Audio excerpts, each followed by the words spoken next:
खुश रहने के सबसे आसान तरीके क्या है? हमें लगता है कि खुश रहने के लिए कुछ खास तरह के हालात होने चाहिए, तभी हम खुश रह सकते हैं। हम आपको 10 सीख बताते हैं जिनकी मदद से आप आनंद पा सकते हैं। हम जीवन में जो भी करते हैं खुशी पाने के लिए करते हैं, लेकिन दुर्भाग्य से खुश रहना काफी मुश्किल काम लगता है। हमें लगता है कि खुश रहने के लिए कुछ खास तरह के हालात होने चाहिए, तभी हम खुश रह सकते हैं, लेकिन ऐसा नहीं है। हम बता रहे हैं कुछ आसान से नुस्खे जिन्हें अपनाकर आप हर हाल में हम खुश रह सकते हैं। जब आप बुनियादी रूप से खुश होते हैं, जब आपको खुश रहने के लिए कुछ करना नहीं पड़ता, तो आपके जीवन के हर आयाम में बदलाव आ जाएगा। आपके अनुभवों में और खुद को व्यक्त करने के तरीकों में बदलाव आ जाएगा। आपको पूरी दुनिया बदली हुई लगेगी। आपका अब कोई निहित स्वार्थ नहीं होगा, क्योंकि चाहे आप कुछ करें या न करें, चाहे आपको कुछ मिले या न मिले, चाहे कुछ हो या न हो, आप स्वभाव से ही आनंदित होंगे। जब आप अपने स्वभाव से ही खुश होते हैं, तो आप जो भी करेंगे वह बिल्कुल अलग स्तर पर होगा। तो पहली सीख है, ध्यान रखें कि खुश रहना आपकी बुनियादी जिम्मेदारी है। किसी इंसान की पहली और सबसे महत्वपूर्ण जिम्मेदारी एक खुशमिजाज प्राणी होने की है। खुश रहना जीवन का चरम पहलू नहीं है, यह जीवन का बुनियादी पहलू है। अगर आप खुश नहीं हैं तो आप अपने जीवन में क्या कर सकते हैं? एक बार आप खुश हों, तभी दूसरी महान संभावनाएं खुलती हैं। चाहे आप जो भी करें, आप अपने अंदरूनी गुणों को ही विस्तार देते हैं और जगाते हैं। चाहे आप इस बात को पसंद करें या नहीं, हकीकत यही है।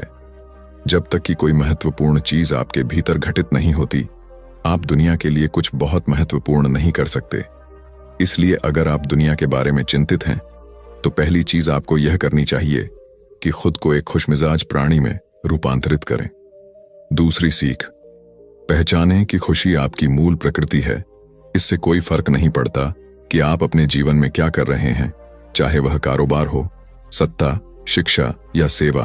आप ऐसा इसीलिए कर रहे हैं क्योंकि आपके भीतर कहीं गहराई में एक भावना है कि इससे आपको खुशी मिलेगी। इस धरती पर हम जो कुछ भी करते हैं वह खुश रहने की इच्छा से करते हैं, क्योंकि यह हमारी मूल प्रकृति है। जब आप बच्चे थे तो आप यूं ही खुश थे, वही आपकी प्रकृति है। खुशी का स्रोत आपके भीतर है। आप उसे हमेशा के लिए एक जीवंत अनुभव बना सकते हैं। तीसरी सीख, चीजों का महत्व पहचानें। आज सुबह क्या आपने देखा कि सूर्य बहुत अद्भुत तरीके से उगा? फूल खिले, कोई सितारा नीचे नहीं गिरा, तारामंडल बहुत अच्छी तरह काम कर रहे हैं, सब कुछ व्यवस्थित है। आज समूचा ब्रह्मांड बहुत बढ़िया तरीके से काम कर रहा है, मगर आपके दिमाग में आया किसी विचार का एक कीड़ा आपको यह मानने पर मजबूर कर देता है कि आज बुरा दिन है। कष्ट मुख्य रूप से इसलिए होता है क्योंकि ज्यादातर इंसान इस जीवन के प्रति सही नजरिया खो बैठे हैं। उनकी मनोवैज्ञानिक प्रक्रिया अस्तित्व की प्रक्रिया से कहीं बड़ी हो गई है, या सीधे सीधे कहें तो आपने अपनी रचना को सृष्टा की सृष्टि से कहीं अधिक महत्वपूर्ण बना दिया है। यह सारी पीड़ा का बुनियादी स्रोत है। हम इस बात की पूरी समझ खो बैठे हैं कि यहां जीवित रहने के क्या मायने हैं। आपके दिमाग में आया कोई विचार या आपके मन की कोई भावना फिलहाल आपके अनुभव की प्रकृति को तय करती है, और यह भी हो सकता है कि आपके विचार और भावना का आपके जीवन की सीमित हकीकत से कोई लेना देना न हो। पूरी सृष्टि बहुत बढ़िया तरीके से घटित हो रही है, मगर सिर्फ एक विचार या भावना सब कुछ नष्ट कर सकती है। चौथी सीख है, अपने मन या दिमाग को उसके असली रूप में देखें। जिसे आप मेरा मन कहते हैं, वह असल में आपका नहीं है। आपका अपना कोई मन नहीं है, कृपया इस पर ध्यान दें। जिसे आप मेरा मन कहते हैं, वह बस समाज का कूड़ेदान है। कोई भी और हर कोई जो आपके पास से गुजरता है, वह आपके दिमाग में कुछ न कुछ डाल जाता है। आप वाकई यह चुन नहीं सकते कि किससे आपको चीजें ग्रहण करनी हैं और किससे नहीं करनी। अगर आप कहते हैं मुझे यह व्यक्ति पसंद नहीं है, तो आप किसी भी और से ज्यादा उस इंसान से ग्रहण करेंगे। आपके पास कोई चारा नहीं है। अगर आपको इस बात की जानकारी हो कि उसे ठीक करके कैसे इस्तेमाल करना है, तो यह कूड़ेदान उपयोगी हो सकता है। असर और जानकारी का यह ढेर जो आपने जमा किया है, वह सिर्फ दुनिया में जीवित रहने के लिए उपयोगी है। आप कौन हैं, इससे उसका कोई संबंध नहीं है। पांचवी सीख, मन से अपने बुनियादी अस्तित्व की ओर बढ़ें। जब हम किसी आध्यात्मिक प्रक्रिया की बात करते हैं, तो हम मन से अपने बुनियादी अस्तित्व की ओर जाने की बात करते हैं। जीवन का संबंध इस सृष्टि से है जो यहाँ मौजूद है। उसे पूरी तरह जानना और उसके असली रूप में उसका अनुभव करना, अपने मन मुताबिक उसे विकृत न करना ही जीवन है। अगर आप अस्तित्व की हकीकत की ओर बढ़ना चाहते हैं तो सरल शब्दों में आपको बस इस बात का ध्यान रखना होगा कि जो आप सोचते हैं वह महत्वपूर्ण नहीं है, जो आप महसूस करते हैं वह महत्वपूर्ण नहीं है। आप जो सोचते हैं उसका हकीकत से कोई लेना देना नहीं है, उसका जीवन के लिए कोई बड़ा महत्व नहीं है। मन बस उन फालतू चीजों में उलझा रहता है जो आपने कहीं और से इकट्ठा किया है। अगर आपको वह महत्वपूर्ण लगता है तो आप कभी उसके परे नहीं देख पाएंगे। आपका ध्यान स्वाभाविक रूप से उस दिशा में जाता है जिसे आप महत्वपूर्ण मानते हैं। अगर आपके विचार और आपकी भावनाएं आपके लिए अहम हैं तो स्वाभाविक रूप से आपका सारा ध्यान वहीं होगा। मगर यह सिर्फ एक मनोवैज्ञानिक हकीकत है। इसका अस्तित्व में मौजूद चीजों से कोई लेना देना नहीं है। कष्ट हम पर बरसाया नहीं जाता, उसे पैदा किया जाता है और उसे बनाने वाला कारखाना आपके मन में है। अब इस कारखाने को बंद करने का समय है। छठी सीख, सब कुछ पाने की कोशिश न करें, अभिव्यक्त करना शुरू करें। आज हम इतने जोर शोर से खुशी की तलाश कर रहे हैं कि धरती का जीवन ही खतरे में पड़ गया है। खुशी की तलाश में न रहें, दुनिया में अपनी खुशी को अभिव्यक्त करना जानें। अगर आप मुड़कर अपने जीवन को देखें तो आपके जीवन के सबसे खूबसूरत पल वे थे जब आप अपनी खुशी को अभिव्यक्त कर रहे थे, न कि जब आप उसकी तलाश कर रहे थे। जो आप बचाते हैं वह कभी आपका गुण नहीं होगा। जो आप फैलाते हैं, जो आप बिखेरते हैं, वह आपका गुण होगा। अगर आप अपनी खुशी को बचा बचा कर रखेंगे तो जीवन के अंत में कोई ऐसा नहीं कहेगा उसने अपने अंदर खुशी का एक एक अंश बचा कर रखा, वह बहुत खुशी के साथ मरा। वे कहेंगे, यह भयानक प्राणी अपनी जिंदगी में कभी मुस्कुराया तक नहीं। लेकिन अगर आप हर दिन अपनी खुशी और प्यार को फैलाएंगे तो लोग कहेंगे, अरे वह एक खुश मिजाज और प्यार करने वाला इंसान था। 7वीं सीख पंटर, सुख और दुख में मुस्कुराइए। सुबह जब आप उठते हैं तो पहली चीज आपको यह करनी चाहिए कि आप मुस्कुराएं। किस पर? किसी पर नहीं, क्योंकि आप जगे, यह कोई छोटी बात नहीं है। लाखों लोग जो कल रात सोए थे आज नहीं उठे, मगर आप और मैं उठे। क्या यह बहुत बढ़िया बात नहीं है कि आप जगे? इसलिए अपने जगने पर मुस्कुराइए। इसके बाद आसपास देखिए और अगर कोई है तो उन्हें देखकर मुस्कुराइए। बहुत सारे लोगों के साथ ऐसा हुआ कि उनका कोई प्रियजन आज सुबह नहीं जगा। आपको जो भी लोग प्यारे हैं वे जगे। वाह, ये तो बहुत अच्छा दिन है ना? फिर बाहर जाइए और पेड़ों को देखिए, वे भी पिछली रात को नष्ट नहीं हुए। बहुत से लोगों को यह अजीब लग सकता है, मगर आपको इसका महत्व तब पता चलेगा जब आपका कोई प्रियजन सुबह नहीं उठेगा। इसका महत्व जानने के लिए तब तक का इंतजार न करें। यह कोई अजीब या हंसने वाली बात नहीं है। यह सबसे कीमती चीज है कि आप जीवित हैं और जो भी आपके लिए मायने रखता है वह जीवित है। इस दुर्भाग्यपूर्ण रात जब इतने सारे लोग नहीं उठे और कितने सारे लोगों के प्रियजन नहीं उठे, तब आप और आपके प्रियजन उठ पाए। क्या यह शानदार चीज नहीं है? इसका महत्व समझें और कम से कम मुस्कुराएं। कुछ लोगों को प्यार से देखना सीखें। 8वीं सीख, खुद को याद दिलाएं। बहुत से लोगों को यह सब भूलने में बस घंटा भर लगता है और जल्दी ही उनका रेंगने वाला दिमाग किसी को काटने के लिए आतुर हो जाता है। इसलिए हर घंटे खुद को एक खुराक दें, जीवन की अहमियत याद दिलाएं। अगर आप बहुत ही संवेदनहीन हैं तो हर आधे घंटे में खुद को याद दिलाएं। अगर आप भीषण रूप से संवेदनहीन हैं तो खुद को हर 5 मिनट पर याद दिलाएं। अपने आप को याद दिलाने में बस 10 सेकंड लगते हैं। आप इसे बस 2 सेकंड में भी कर सकते हैं। मैं जीवित हूं, तुम जीवित हो, और क्या चाहिए? 9वीं सीख, जो आपके अंदर है उसे बदलें वर्तमान में। आपके जीवन की गुणवत्ता उन कपड़ों से तय नहीं होती जो आप पहनते हैं।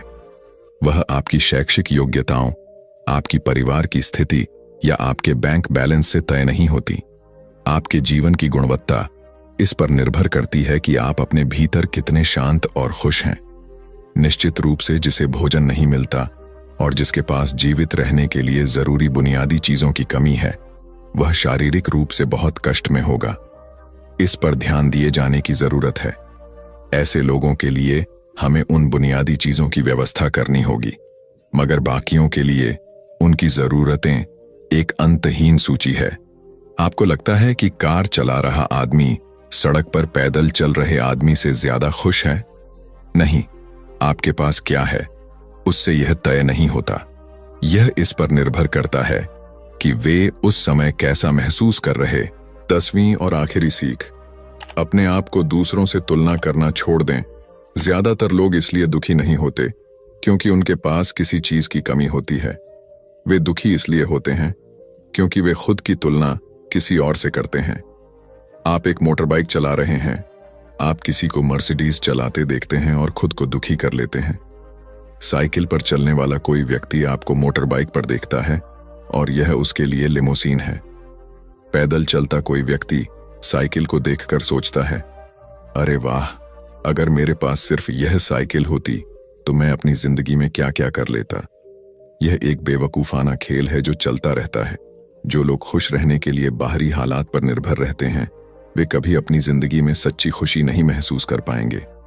निश्चित रूप से अब समय है कि हम अपने अंदर झांकें और देखें कि हम किस तरह खुशहाली में रह सकते हैं। जीवन के अपने अनुभव से आप साफ साफ देख सकते हैं कि सच्ची खुशी आपको तभी मिलती है जब आपके अंतर्मन में बदलाव आता है। जब आप खुश होने के लिए बाहरी स्थितियों पर निर्भर होते हैं तो आपको समझना चाहिए कि बाहरी हालात कभी भी 100% आपके अनुकूल नहीं होते। जब यह हकीकत है तो कम से कम इस एक इंसान यानी कि आप को उस तरह रहना चाहिए जैसे आप रहना चाहते हैं। अगर आप अपने अंदर उस तरह होते हैं जिस रूप में आप खुद को रखना चाहते हैं तो आप कुदरती तौर पर खुश होंगे। यह कोई ऐसी चीज नहीं है जिसे आपको खोजना पड़े। अगर आप अपनी मूल प्रकृति में वापस चले जाते हैं तो आप सिर्फ खुश ही रहेंगे। हमारी दूसरी कहानी है अपने मन पर नियंत्रण कैसे करें। आज हम आपको मन पर नियंत्रण करने के 10 उपाय बताएंगे। अगर आप फॉलो करते हैं तो यकीनन आप अपने मन पर नियंत्रण कर पाएंगे। तो चलिए दोस्तों, हम आपको एक एक करके समझाते हैं। अपने मन को नियंत्रित करने के लिए 10 युक्तियां। हमारे मन में अक्सर दिन भर में इतने सारे विचार आते हैं कि यह महसूस करना मुश्किल हो जाता है कि हम उन पर पूरी तरह से नियंत्रण रख पा रहे हैं। कभी कभी ऐसा लगता है कि वे आपके दिमाग पर हावी हो गए हैं। आप एक ऐसे दिन के बाद बिस्तर पर लेट रहे हैं जो कभी खत्म होता नहीं दिख रहा था। आपका शरीर थका हुआ है और आपके तकिए आपको बुला रहे हैं, लेकिन जैसे ही आप बिस्तर पर लेटते हैं आपका दिमाग पागल हो जाता है। ये विचार अचानक से आपके दिमाग में आते हैं और आपको नहीं पता कि इनके बारे में क्या करना है। अचानक आप तनाव में आ जाते हैं और आपको लगता है कि आप कभी सो नहीं पाएंगे। तब आपको पता चलेगा कि आपको अपने मन को नियंत्रित करना सीखना होगा। आप सीख सकते हैं कि उन अवांछित नकारात्मक विचारों को अधिक सकारात्मक सोच के लिए कैसे बदला जाए। यह आपकी उंगलियों के इशारे से नहीं होगा, लेकिन निरंतर प्रयास से आप अपने विचारों को अधिक उत्पादक, सकारात्मक चीजों पर केंद्रित करने में सक्षम होंगे। आइए जानें कि अपने विचारों को नियंत्रित करना क्यों महत्वपूर्ण है और हमारे विचार हमारे शरीर के बाकी हिस्सों से किस प्रकार जुड़े हुए हैं। अवांछित विचार क्या हैं? हम जानते हैं कि सकारात्मक सोच और आशावाद वास्तव में हमारे स्वास्थ्य और शारीरिक कल्याण में सुधार कर सकते हैं, लेकिन अवांछित विचार हमें नकारात्मक भावनाओं से भर सकते हैं और हमें पराजित महसूस करा सकते हैं।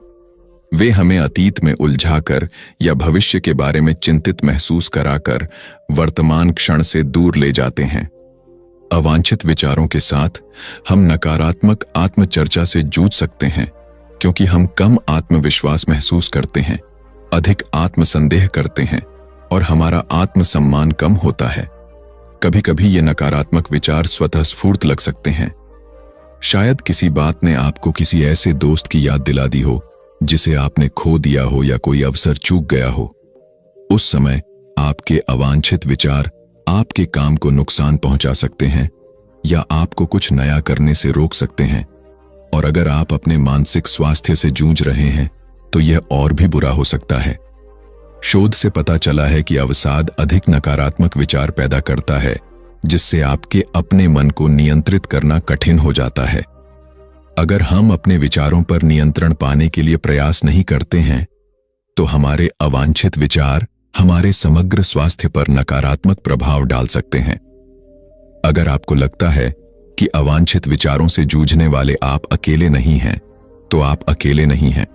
बेटर अप में हमारे कोच स्वस्थ स्वास्थ्य के निर्माण की दिशा में काम करते समय सहायता और मार्गदर्शन प्रदान करते हैं।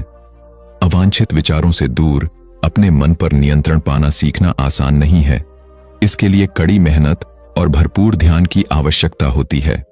कुछ दिनों में आपके अवांछित विचार आप पर भारी पड़ सकते हैं, लेकिन महत्वपूर्ण बात यह है कि आप इस विचार से बचें। क्या आप अपने मन को नियंत्रित कर सकते हैं? क्योंकि आप निश्चित रूप से कर सकते हैं। माइंडफुलनेस, मेडिटेशन और श्वास व्यायाम का अभ्यास करें। अपने आत्म संवाद में अपमान के स्थान पर सकारात्मक कथनों को शामिल करें। अपने दिमाग को शांत करने के लिए दिन में कुछ समय रुकें। नकारात्मक विचारों को जन्म देने वाली चीजों से बचें, जैसे सोशल मीडिया पर स्क्रॉल करना। यदि आप भ्रमित हैं या अनिश्चित हैं कि कैसे सोचें, तो अपने अवांछित विचारों जैसे चिंतन या बुरे रवैये का कारण बनने वाले पैटर्न की पहचान करने के लिए बेहतर आत्म जागरूकता विकसित करें। अपने भीतर के आलोचक को चुनौती देने और परिस्थितियों के प्रति अपने दृष्टिकोण को बदलकर अधिक सकारात्मक बनने का प्रयास करें। सुनिश्चित करें कि आप व्यायाम करने के बाद या तनावपूर्ण दिन में अपने दिमाग को ठीक से आराम दें। अपने विचारों को डायरी में लिखें और उन्हें बाहर निकालें तथा अपनी भावनाओं को व्यक्त करें। सहायता के लिए किसी चिकित्सक, जीवन प्रशिक्षक या किसी विश्वसनीय मित्र या प्रियजन सीखें कि अपने विचारों को स्वीकार करना ठीक है, लेकिन उन विचारों को छोड़ दें जो आपके उद्देश्य की पूर्ति नहीं करते। नकारात्मक, निराशावादी लोगों की बातें सुनना बंद करें और उनकी सलाह पर ध्यान न दें। जब आप अवांछित विचारों से अभिभूत हो जाएं, तो सकारात्मक कल्पना का अभ्यास करें। अपना ध्यान भटकाएं, चाहे वह किसी दोस्त को कॉल करना हो, कोई शो देखना हो या टहलने जाना हो। कुर्सी पर आराम करती महिला अपने मन को कैसे नियंत्रित करें? अपने मन पर नियंत्रण रखना क्यों महत्वपूर्ण है? अपने मन पर नियंत्रण रखने से हमें अपने अल्पकालिक और दीर्घकालिक लक्ष्यों को प्राप्त करने में मदद मिलती है। यह हमें एक स्पष्ट, आत्मविश्वासी, विकास मानसिकता के साथ पेशेवर और व्यक्तिगत रूप से अपने दिन गुजारने में मदद करता है। जब हमारे मन पर आक्रमण हो रहा हो, तो अपने लक्ष्यों को प्राप्त करना कठिन हो जाता है, विशेषकर तब जब आक्रमण हमारे भीतर से हो रहा हो। ये हमले हमारा ध्यान भटका सकते हैं, हमें खुद पर संदेह करवा सकते हैं और हमारी प्रगति को पटरी से उतार सकते हैं। लेकिन आप जिस चीज पर ध्यान देते हैं, उसका असर आपके जीवन पर पड़ता है।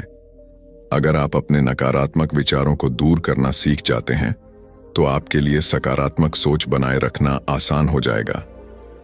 नकारात्मक सोच से बचने पर अपना ध्यान केंद्रित करने की कोशिश करें। अधिक केंद्रित मानसिकता के साथ, जो अवांछित विचारों से दबी हुई नहीं है, हम वह हासिल कर सकते हैं जिसे हम हासिल करना चाहते हैं। कभी कभी हमें अपने मन को उन विचारों से दूर रखना पड़ता है जो सकारात्मक लगते हैं, लेकिन वास्तव में हमें किसी नकारात्मक या परेशान करने वाली चीज की ओर ले जा सकते हैं। अपने परिवेश के बारे में यथार्थवादी होना और स्वस्थ आशावादी होना महत्वपूर्ण है। बहुत ज्यादा सकारात्मक होना, इस हद तक कि यह विषाक्त हो जाए, हमारे दिमाग के लिए भी अच्छा नहीं है। इसे पहचानना और नियंत्रित करना उतना ही महत्वपूर्ण है जितना कि अपने अवांछित विचारों को प्रबंधित करना। अपने मन को नियंत्रित करने के क्या लाभ हैं? अपने विचारों पर नियंत्रण रखने से आपको कई अलग अलग लाभ मिलते हैं जो आपके जीवन के हर पहलू को प्रभावित करते हैं। हमारा मानव मस्तिष्क पेशेवर और व्यक्तिगत दोनों तरह से कड़ी मेहनत करता है, इसलिए अपने मन को नियंत्रित करने के लाभ बहुत दूर तक फैले हुए हैं। अपनी भावनाओं को स्वस्थ तरीके से नियंत्रित करने में सक्षम होने से हमें अपने कार्यों को नियंत्रित करने में मदद मिलती है। हम हर दिन कई तरह की भावनाओं को महसूस करते हैं और उन्हें व्यक्त करना महत्वपूर्ण है, लेकिन नियंत्रण छोड़ना सीखना भी महत्वपूर्ण है, और यह हमें उन विचलित करने वाले या अवांछित विचारों से छुटकारा पाने में मदद करेगा। अपने मन को नियंत्रित करने से आपको 8 लाभ मिल सकते हैं।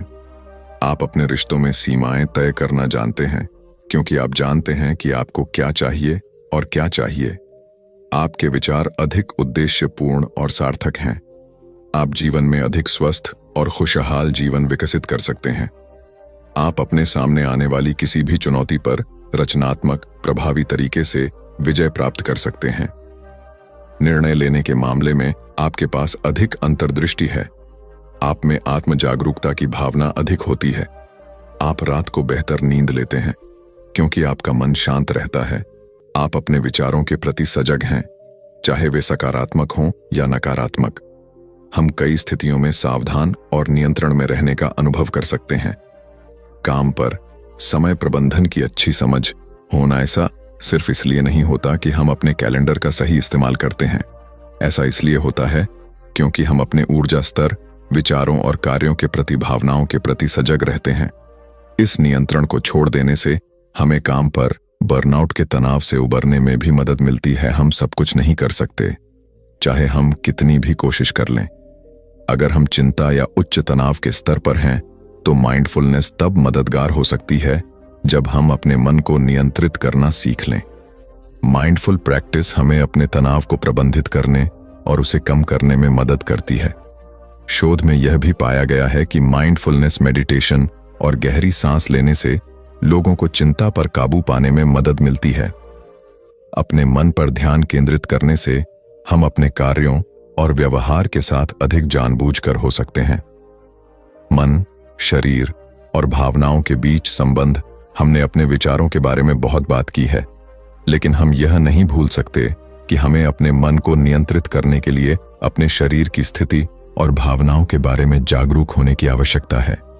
चूंकि हमारा मन, शरीर और भावनाएं सभी एक दूसरे से जुड़े हुए हैं, इसलिए हमें अपने संपूर्ण व्यक्तित्व के बारे में सोचना होगा। जीवन जीने के लिए एक संपूर्ण व्यक्ति दृष्टिकोण का मतलब है कि यह सब आपके बारे में है।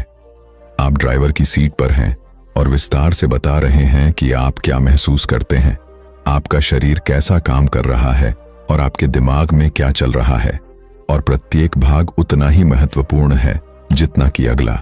जब आप अपने अवचेतन मन को नियंत्रित करना सीखने की कोशिश कर रहे हैं और इसके विपरीत, तो आप अपने भौतिक शरीर को कैसा महसूस होता है, इसकी उपेक्षा नहीं कर सकते। हमारे मन, शरीर और आत्मा के बीच संतुलन बनाने का प्रयास, इससे हमें समग्र रूप से स्वस्थ रहने में मदद मिलेगी और हमारे निजी और पेशेवर जीवन को विपरीत नहीं माना जा सकता। अगर हमारा निजी जीवन स्वस्थ है लेकिन हमारा करियर हम पर भारी पड़ रहा है, तो हमारा समग्र स्वास्थ्य प्रभावित होता है। अपने करियर में सफल होने के लिए यह भी जरूरी है कि हम रात को ठीक से सोएं, संतुलित भोजन करें और सामाजिक संबंध बनाएं। अगर आप किसी एक क्षेत्र की उपेक्षा कर रहे हैं क्योंकि वह महत्वहीन लगता है, तो आप अपना जीवन नहीं बदल सकते। आप एक संपूर्ण व्यक्ति हैं और आपको अपने संपूर्ण स्व का ध्यान रखना चाहिए। याद रखें, आप अपने मन के मालिक हैं, जैसा कि संपूर्ण व्यक्ति दृष्टिकोण बताता है। अपने आप को यह याद दिलाना महत्वपूर्ण है कि आप नियंत्रण में हैं। कोई और आपको यह नहीं बता सकता कि आपको क्या सोचना चाहिए या क्या नहीं, इसलिए यह आप पर निर्भर है कि आप क्या काम करते हैं। कभी कभी अपने अवांछित विचारों को चुनौती देना और उन्हें दूर करने के लिए आवश्यक कड़ी मेहनत करना कठिन हो सकता है, लेकिन बहादुर बनकर और अब भी नकारात्मक विचारों से निपटना भविष्य में स्वस्थ, अधिक सकारात्मक सोच के लिए जगह बनाएगा। आप तय करते हैं कि आपके मन में कौन से विचार आते हैं और आप उनसे कैसे बातचीत करते हैं। भविष्य में अपने आप से पूछें, क्या आप अपने मन को खुद पर नियंत्रण करने देंगे या आप अपने मन को नियंत्रित करना सीखने की दिशा में काम करेंगे। हर किसी को यह महसूस करने का हक है कि उनका दिमाग उनका अपना है। यह आपको आवश्यक सहायता प्रदान कर सकता है ताकि आप अपने अवांछित विचारों से छुटकारा पा सकें और उन्हें ऐसे विचारों से प्रतिस्थापित कर सकें जो आपकी भलाई में मदद करते हैं।